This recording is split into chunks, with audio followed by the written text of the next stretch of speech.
Selamat sore teman-teman semua. Perkenalkan, nama saya Umul Khairi. Panggilan sehari-hari Umul. Saya lahir di Solo, tepatnya di Nagari Huluang pada tanggal 11 Juni tahun 2000. Nah, sedikit bercerita tentang pendidikan saya. Saya berkuliah saya tamatan dari Kota Solo dan sekarang alhamdulillah berada di perguruan tinggi Universitas Mahaputra Muhammad Yamin Solo, dan sekarang sudah hampir memasuki semester 5. Dan membahas tentang hobi saya itu banyak loh guys. Sombong amat. Pertama ada menari, dan yang kedua ada olahraga.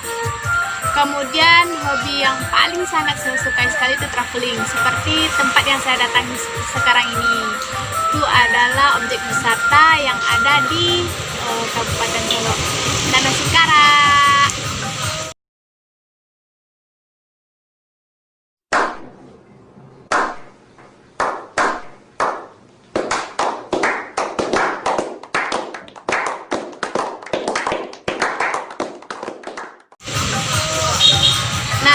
Jika membahas tentang keluarga, saya memiliki 2 saudara dan kebetulan laki-laki keduanya. Yang pertama abang saya itu sekarang sudah berkeluarga dan mempunyai anak 2. Dan yang paling kecil itu laki-laki, adik saya. Jadi saya anak nomor 2 dan perempuan satu-satunya.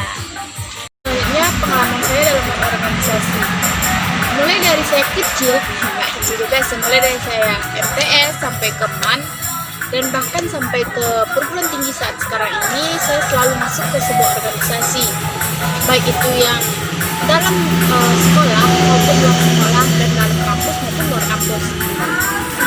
Kalau kita mulai dari yang SMP dulu ya, dari MTS, saya itu masuk organisasi pramuka dan juga organisasi-organisasi lainnya, tapi lebih dominan ke pramuka sih. Begitu juga waktu saya sekolah di madrasah ya, saya juga mengambil organisasi pramuka karena saya sangat suka sekali berpetualang. Nah, saya bisa merasakan petualangan di organisasi pramuka. Di dalam pramuka itu kita diajarkan kerjasama, diajarkan disiplin, teratur, tertib, dan juga bagaimana cara kita bisa kompak dengan tim kita gitu. Nah, itu yang paling saya suka sekali dalam pramuka. Dan terpenting, yang seperti saya katakan tadi, dalam pramuka itu ada hikingnya, ada pada saat pelantikan tuh ada tuh senior yang ngerjain seniornya, senior yang ngerjain juniornya, pokoknya begitu banyak kegiatan yang ada di organisasi pramuka ini. Itu salah satu hal yang paling membuat saya betah di pramuka. Tapi sayangnya pada saat masuk kuliah, pramuka itu di universitas saya ini agak kurang aktif lah, bukan? Jadi saya nggak minat lagi masuk pramuka, takutnya nanti cuman masuk doang, nggak ada kegiatannya gitu. Nah, jadi saya ambil yang organisasi di luar kampus. Kalian di dalam kampusnya FSI, tapi sekarang saya juga udah nggak aktif lagi sih. Dan di luar kampus saya masuk himpunan mahasiswa Islam atau HMI, dan alhamdulillah sampai sekarang masih aktif dalam organisasi HMI ini. Dan sedikit saya cerita atau berbagi, sharing dengan teman-teman semua tentang apa aja sih yang saya lakukan dalam HMI ini, atau apa aja sih yang saya dapatkan selama berorganisasi HMI ini, atau apa aja sih yang saya kelola, atau apa saja proses yang dapat saya kerjakan. Nah, mungkin yang pertama saya masuk, saya sedikit bercerita ya. Mulai dari pertama saya masuk ke organisasi HMI, awal waktu screening aja udah diajarkan bagaimana cara kita itu berpikir, menelaah, dan juga bagaimana cara kita untuk bisa akrab dengan sesama. Setelah saya masuk, diajarkan bagaimana kita itu waktu latihan kader ya, waktu untuk pentrainingan. Setelah screening itu ada pentrainingan, dan biasanya itu dinamakan LK1. Nah, dalam LK1 ini, di sana tuh kami berkemah loh guys. Nah, jadi hampir sama lah dengan pramuka, ada berkemahnya juga gitu. Palingan kegiatannya aja yang berbeda. Di sana juga ada makan bersama, sholat berjamaah bareng, tadarus bareng, zikir bareng, pokoknya lengkap lah. Jadi saya masuk ke HEM ini udah kayak merasakan kayak mana saya dulu waktu pramuka di madrasah dan senamnya kan. Nah, jadi waktu kami di LK1 ini senior-senior tuh kayak tampaknya wow gitu kan. Apalagi yang di dalam HMI juga ada namanya master, wakil master, dan instruktur. Jadi waktu kita jadi peserta nih, jadi peserta penteningan, sebelum kita lulus kan namanya kita peserta. Nah, melihat senior itu kok rasanya wow banget gitu. Pakai gordon, tampilannya rapi, berwibawa, dermawan, pokoknya jadi pengen lah kayak abang tuh, pengen lah kayak kakak tuh tampilannya rapi banget, bersih banget, dan gaya berbicara itu lancar aja gitu. Nah, jadi dengan itu adanya motivasi untuk selalu bertahan di HMI. Semakin lama, akhirnya senior saya mengajakkan saya untuk pergi latihan kader 2 atau LK2. Dan alhamdulillah berkat senior, berkat bantuan senior, semangat dari senior, dorongan dari senior, motivasi dari senior, dan saya bisa berangkat LK2 ke Sarawangun atau Jambi. Nah, jadi waktu saya LK2 di Jambi, saat itu masih marak-maraknya kabut asap. Pandemi kabut asap itulah saya melaksanakan LK2 di Sarawangun. Dan waktu itu kabut asap itu sangat tebal sekali di Sarawangun, khususnya di tempat asrama. Ada tempat asrama saat saya meningkat di Sarawangun. Sampai kami semua wajib memakai masker untuk keluar ruangan. Bahkan ada juga teman saya yang batuk-batuk. Nah, the next story, lanjut ke saya kembali dari Sarawangun. Saat saya kembali dari Sarawangun, beberapa saat setelah itu ada komisariat dari pertanian yang mengangkat LK. Nah, kami di HMI Cabang Solo ada beberapa komisariat. Yang pertama ada komisariat ekip, yang kedua ada komisariat ekonomi, yang ketiga ada komisariat persiapan pertanian, dan yang keempat ada komisariat dari STAI dan ada dari STAI M Hakim.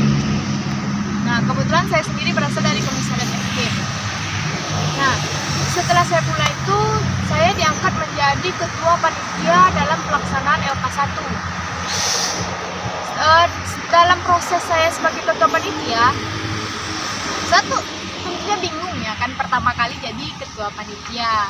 Tapi berhubung banyak senior yang mengajarkan ini yang mau dikerjakan, ini tahapnya, ini prosesnya. Nah, dengan berbagai tahapan yang saya lalui, akhirnya alhamdulillah pelaksanaan LK1 selesai. Dilanjut berikutnya saya diangkat menjadi sekum komisariat, dan alhamdulillah sekarang menjabat sebagai sekum komisariat ekip. Selanjutnya pengalaman saya menjadi relawan. Saya pernah menjadi relawan demokrasi Kabupaten Solo atau relasi, biasanya orang-orang nyebut relasi ya. Itu kepanjangannya relawan demokrasi. Nah, kami itu bertugas untuk mensosialisasikan bagaimana cara pemilu yang waktu itu pemilihan presiden, ada pemilihan serentak waktu itu. Nah, saya menjabat sebagai relawan demokrasi di Kecamatan Kubung. Nah, pada saat itu saya relawan demokrasi yang berbasis keluarga. Relawan demokrasi itu terbagi juga beberapa basis, dan saya berada di basis keluarga. Nah, di sana kami pergi mendapatkan banyak pengalaman juga, karena pergi ke daerah-daerah yang terpelosok. Di sana mereka sangat minim sekali pengetahuannya tentang pemilu itu. Nah, apalagi terkhususnya bagi ibu-ibu yang sudah tua yang nggak terlalu menghiraukan bagaimana dengan keadaan negara kita, ya kan? Toh kebanyakan pemikiran mereka atau mindset mereka tuh seperti ini. Untuk apa kita memilih? Toh kita juga bakal kayak gini. Dipilih siapapun yang akan jadi presiden, siapapun yang akan jadi DPR, MPR-nya, kita juga bakal kayak gini. Itu hidup kita tuh nggak akan berubah bagi siapa saja yang duduk. Nah, pemikiran-pemikiran seperti itu yang harus kita ubah. Nah, karena itu hadirnya kami sebagai relawan demokrasi.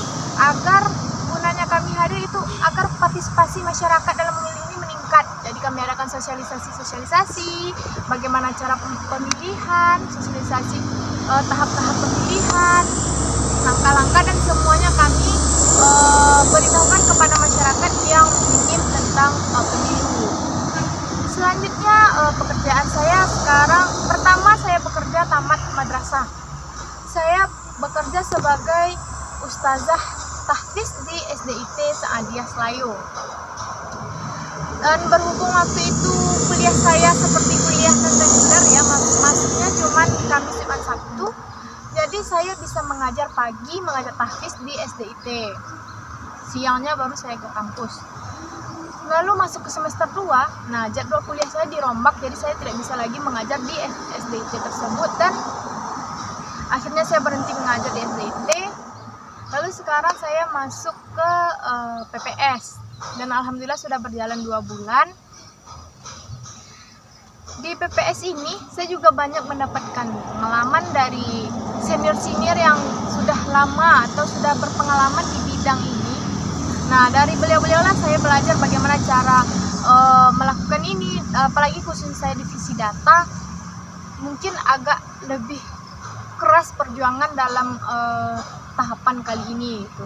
Berhubung kita pada tanggal 9 Desember akan pilkada dan mohon kepada teman-teman semua untuk tidak golput. Kalau berkaitan dengan pendapat saya ya tentang pemuda dan pemudi zaman sekarang, itu ada sisi positifnya, ada sisi negatifnya. Kalau sisi positifnya, mungkin kita bicara tentang hal yang baiknya. Yang pertama, banyaknya kemajuan-kemajuan yang didapatkan pada generasi kita sekarang. Contohnya banyak sekali yang bisa kita lihat. Misalnya banyak yang pemuda dan pemudi sekarang yang kreatif, inovatif, karena dengan adanya kemajuan teknologi, mereka bisa menciptakan apa-apa saja yang belum terciptakan atau yang belum ada pada sebelumnya gitu. Nah, mereka bisa berkreasi atau memunculkan ide-ide baru gitu. Nah, itu dengan adanya kemajuan teknologi sekarang. Kemudian yang kedua, nggak sulit lagi gitu untuk berkomunikasi antara satu pemuda dengan pemuda lainnya untuk melakukan hal-hal yang baik. Kalau dulu kan susah, harus pergi dulu bawa jalan kaki atau bawa sepeda ke rumah teman, mau tarawehan kan, nah, jemput dulu teman atau mau pergi pengajian. Nah, tapi kalau sekarang cuma tinggal lihat via WhatsApp atau media sosial lainnya. Itu salah satu positifnya. Kalau kita bahas negatifnya, mungkin lebih banyak yang negatifnya ya kan. Salah satunya di bidang teknologi tadi. Malahan anak pemuda sekarang tuh lebih condong atau lebih sering ke HP daripada untuk lingkungan sekitarnya. Jadi mereka nggak terlalu hirau lagi dengan lingkungan sekitar. Bahkan dengan adanya sosial media ini, mereka lebih tidak mempedulikan apa saja yang dikatakan oleh nenek mama. Kalau kita hidup di Minang ya pasti kan kita hidup dengan adat istiadat. Nah, dengan adanya perkembangan ilmu pengetahuan ini, ilmu teknologi ini, mereka nggak terlalu hirau lagi dengan keadaan di sekitar. Bahkan zaman sekarang ini sudah bisa disebut dengan dekadensi moral atau merosotnya nilai-nilai moral. Nah, seperti itulah pandangan saya tentang pemuda-pemudi. Nah, alasan saya ikut Youth Foundation ini karena saya juga ingin menjadi pemuda dan pemudi yang kreatif, inovatif, dan cerdas, yang bisa berbagi ilmu atau sharing ilmu dengan teman-teman sebaya saya maupun yang kecil dari saya, agar bisa membaur dengan teman-teman dan bisa membawa teman-teman ke arah yang lebih baik dan lebih berguna bagi masyarakat maupun bagi lingkungan sekitar. Nah, dengan adanya pemuda-pemudi yang tangguh, adanya pemuda-pemudi yang kreatif, maka akan terbentuklah masyarakat yang bisa menciptakan lingkungan-lingkungan baru, yang bisa menciptakan ide-ide atau kreatif-kreatif yang baru. Nah, mungkin itulah sedikit cerita tentang kehidupan pribadi saya atau pengalaman saya dalam berorganisasi maupun bekerjaan. Mudah-mudahan dapat menjadi motivasi bagi teman-teman semua, dan mari kita saling berbagi ilmu pada teman-teman semua yang telah sudi meluangkan waktunya untuk menyaksikan video tentang pengalaman saya. Jangan lupa like, comment, dan subscribe.